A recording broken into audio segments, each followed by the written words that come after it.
And I'd like to introduce our next speaker, who is a friend of mine named Linda.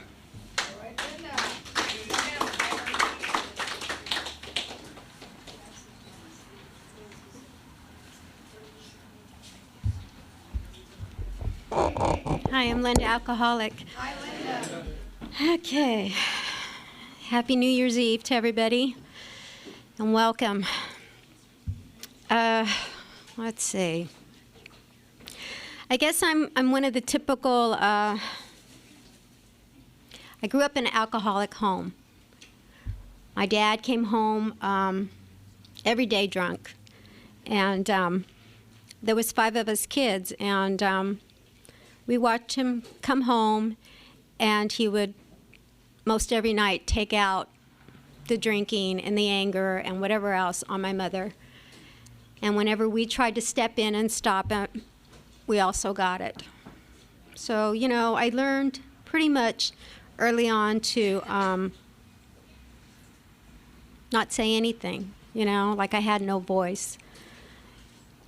I grew up with no self-esteem at all. I didn't know how to express myself. I always felt less than in everything I did. And I watched my father, and he didn't look happy at all when I was growing up. He'd sit at that kitchen table and he'd drink his liquor, and he just looked so miserable. And I always thought I never want to grow up to be like that. Well, as I grew older, in school I found friends that had used alcohol and smoked that funny stuff Marianne was talking about. And I learned to fit in, and it was okay. And I ended up marrying my first husband. He was an alcoholic and a cocaine addict. I was never into cocaine. So that marriage lasted a year, 1 year, 1 month, 1 week, 1 day. But it did produce 2 beautiful children.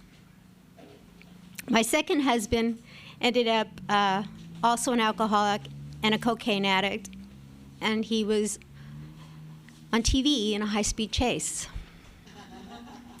I remember having a slumber party, and the police, Burbank police, called me on the phone wanting to know, they had my husband in custody, and they wanted to know if he was under the influence of anything, does he take any medication or whatever. And I go, you have him in custody, you figure it out. And of course, of all people to see that was my mother. She saw my husband on TV. She goes, I talked to her on the phone, and she goes, please tell me he's home. And I go, no, Mom, he's not home. My neighbors down the street also saw. Okay, so now I'm a single mother again with 2 children. And, you know, I always drank along with my husband's, but somehow or another, when I ended up by myself, there was a lot of pressure, I guess, and I really started to rely a lot on the alcohol myself. And I ended up going to nightclubs most every Friday and Saturday. I guess my mom, she gave me a break from the kids. And I went so often that I was able to get in free to these places. And, you know, that's when it was really on, I guess. I got my first DUI. Marianne was talking about getting arrested with her mother. Well, I had met a guy there, and my girlfriend and I were driving home, and he was following us. Well, I got pulled over, and he got pulled over, and we both got arrested and went to jail for DUI. Here we are in the same police car, handcuffed, and I'm like looking at him going, oh, this is a great date. So then within a year and a half, I managed to get another DUI. So from then on, I figured, okay, no more driving for me. I'll stay home. Well, I met up with my neighbors, and they were the greatest neighbors. They were in their 60s and 70s, and they loved to drink. And one of them liked to make margaritas, but man, oh man, she made margaritas like I have never had before. They were so strong and so good. And if you can imagine, they were just down the street. One was like halfway down the block, and the other was at the very end of the street. I would have blackouts. I couldn't remember walking home. And I did that for a couple good 3-4 years. And it wasn't until one time I was out shopping with my daughter, and I remember thinking, my God, I can't wait to get home to that closet. That closet was calling me. That's where I had my bottles. I drank beer, but I really liked like Wild Turkey and vodka and tequila. The quicker I got drunk, the better. And I loved it. So, you know, when I got that, it was pulling me. I was like, oh my God. And I looked in the mirror, and I did not like the person I had become. I reminded myself of my father. The only difference was I was a happy drunk. You know, I used to think I could drink like a lady, but when you fall down in a miniskirt and high heels, that's not drinking like a lady. And my second husband ended up going into a recovery, Promises, I believe it's here in Culver City. And I remember that, and I decided to do the same. So I went into Promises, and I was scared to death. The first 2 weeks of that 30-day program, I couldn't raise my hand and even say the word alcoholic. And my counselor one day pulled me aside and told me, Linda, if you want sobriety, you're going to need to start getting involved in your program. You're going to need to start working it. So I started sharing in these groups, and it was so hard. It was so hard to raise my hand and say that word. But I'll tell you, when I did, it was a relief. So I did that program, and at the end we had to do a collage. And I remember that collage was really eye-opening, you know. It really made me put my whole life together, and then we had to present it to the group. And it was like a freeing to do that. And then I had to come back home, and I had to go to meetings out where I lived. And I was petrified once again, because I don't do well with new change and people I don't know. And so anyway, I walked into this one meeting close by my house. Of course, I got there late, and they were all sitting in this circle. And I remember seeing this one gentleman.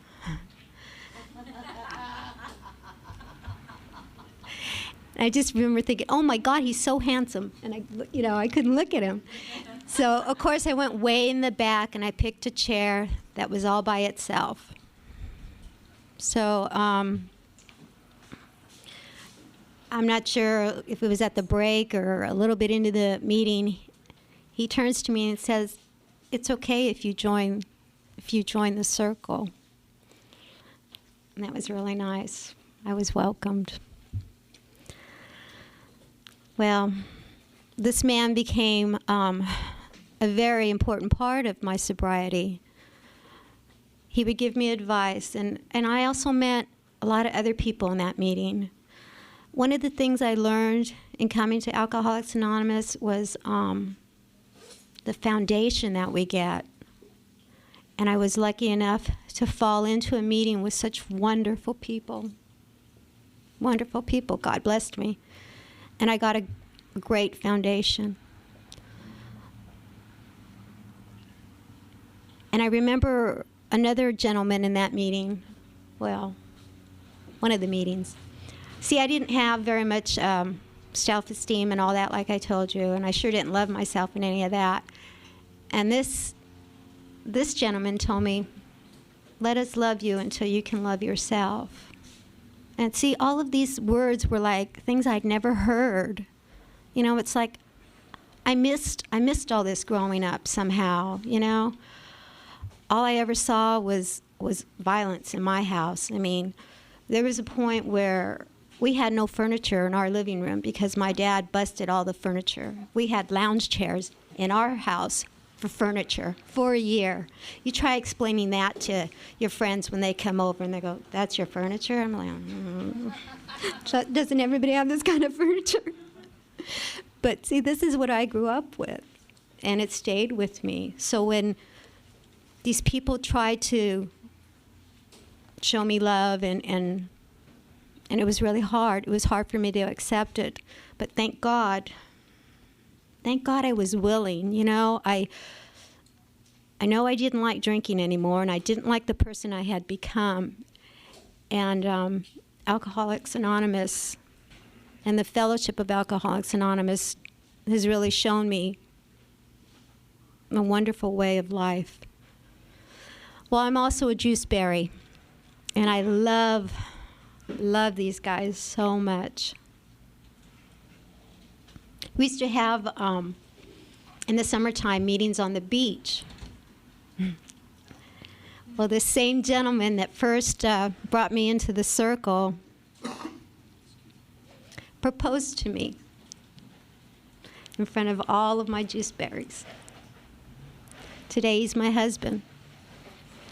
We got married up in the mountains. We had invited people to come up there, and we didn't tell them we were getting married. And it was beautiful. We got married in the snow. We had one of our friends videotaping and chewing gum.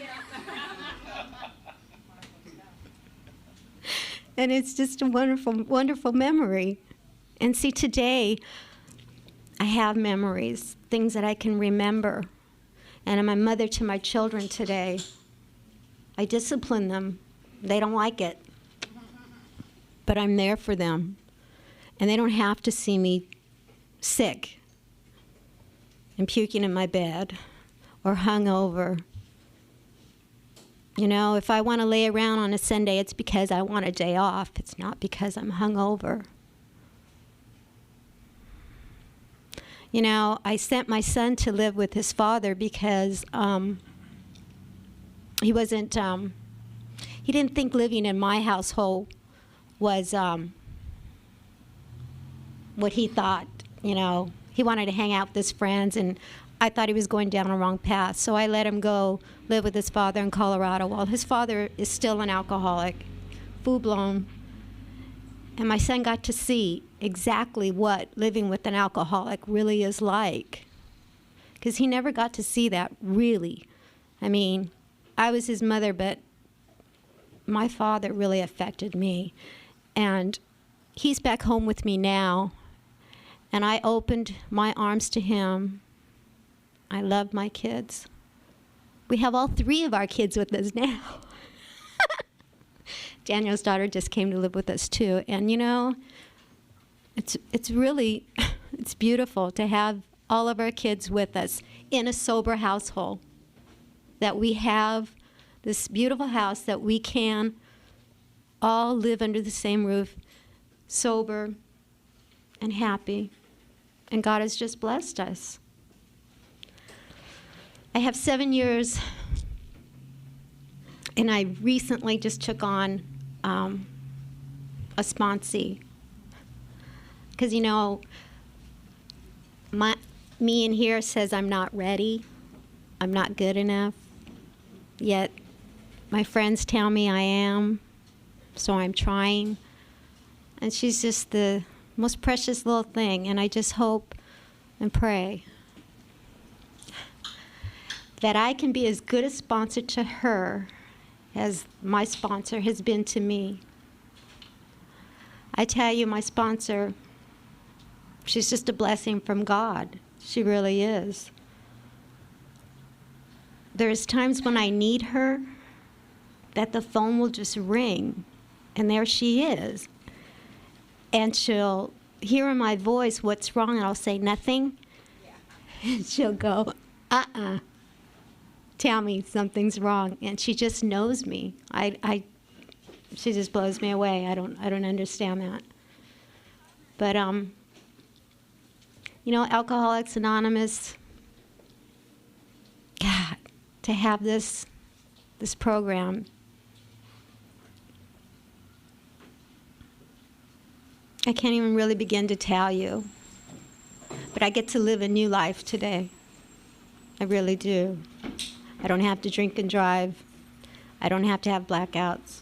I don't have to fall down drunk. I have God in my life. I have a wonderful husband. I'm in a sober relationship, a sober marriage. I've never, ever, ever had that. Didn't even know how to do it. But see, we do it together. It's not always easy. But it's really wonderful, you know? And my Juiceberry friends, I love you guys. I love you. Anyway, God bless you all, and thank you for letting me share.